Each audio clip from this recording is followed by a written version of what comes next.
Remote Evil. Book 1. Chapter 13. The Cage. This audiovisual book was created by Joseph Russell Timpu Geisen.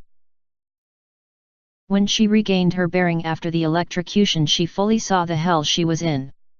The lights were very bright, looking at them nearly blinds her, but she was able to see very clearly now around her. She was indeed in a rectangular cage with fencing wire walls. Even the floor and ceiling of her cage is walled with fencing wires. The door of her cage was also made out of fencing wire, which completely blends with the rest of the fence wire wall. This is the reason why Cherry was unable to feel it in the dark before. There were no windows or any other exits out of her cage except the fencing wire door, which has 2 locks outside. Her cage was in the middle of a room which barely fits her cage. The room also has no windows or other exits except for one narrow door which was closed. She does not know whether it is night or day outside of her cage that was inside a small room. There were a lot of CCTV cameras all around the room that looked directly at various angles inside her cage. Cherry squatted and covered her private parts with her hands and legs. She noticed that adjacent to her cage was another fence wire cage where a toilet has been placed. She felt the need to wash and pee, and she rushed to the adjacent cage, forgetting her nakedness in the cameras that were watching her from all around the room. The door of the toilet cage was locked. She tried to force it to open, but it would not open. Her body badly wanted to urinate. She also wanted to wash her mouth to remove the taste of dried saliva from her mouth. "Please let me urinate," she pleads to the cameras which were watching her. Loud rap music started to play from the speakers attached to the walls of her room. The rap music playing was interrupted by a short electronic voice which shouted, "Dance like a stripper."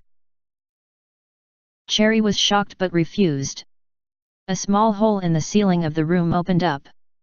Inside the hole was a suspended small transparent shopping bag with a small amount of food and bottled water.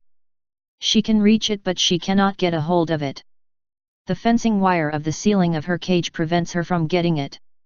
"Dance like a stripper," the voice from the speakers commanded Cherry again.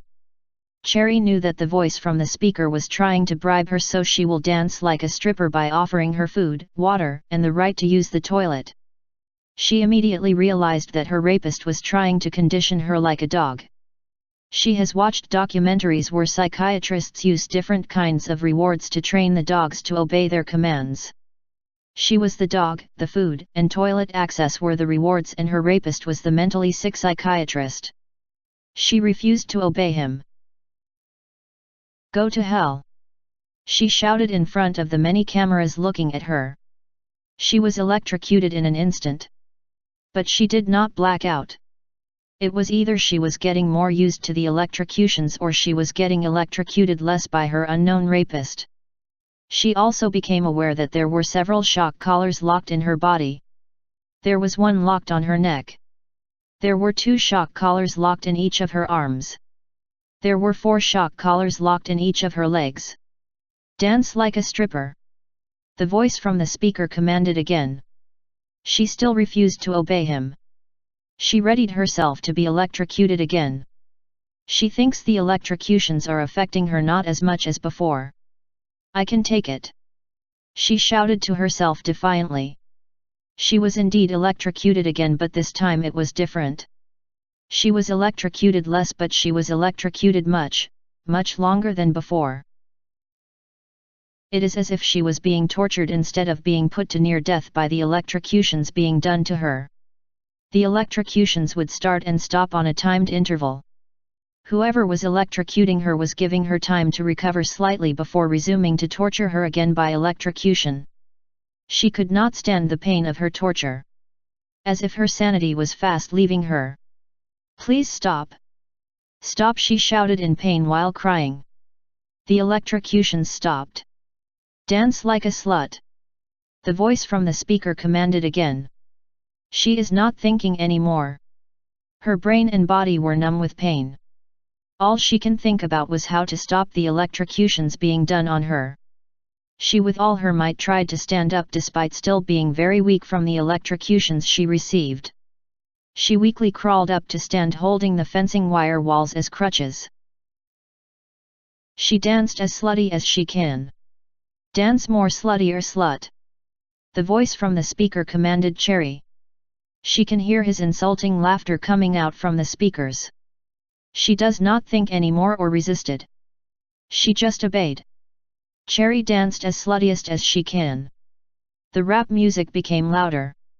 Sometimes the sound of the rap music was mixed with the electronic voice of her rapist instructing her to do degrading dance movements while also saying demeaning words to her.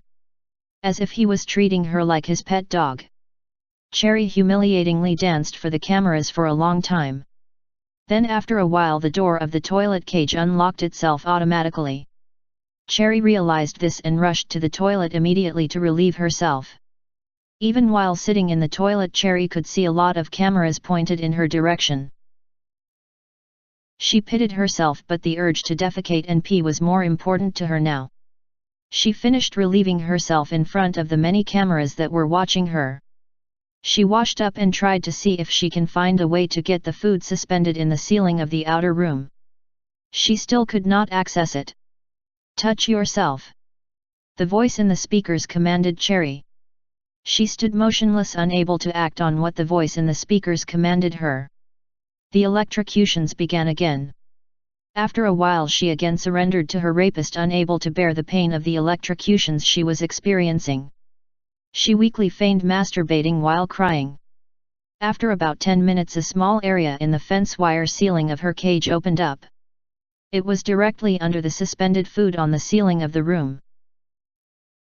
The clear plastic shopping bag with the small amount of food and bottled water automatically dropped inside the cage of Cherry. She did not think or hesitate anymore.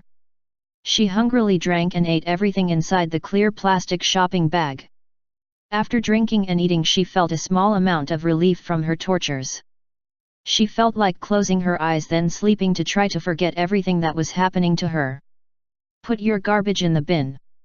The voice in the speakers suddenly commanded her. A small hole in the floor of the cage slid open automatically. She understood the command that just came out from the speakers. She put all her garbage inside it. Then it closed automatically. After a while all the lights went out, even the lights in the toilet cage.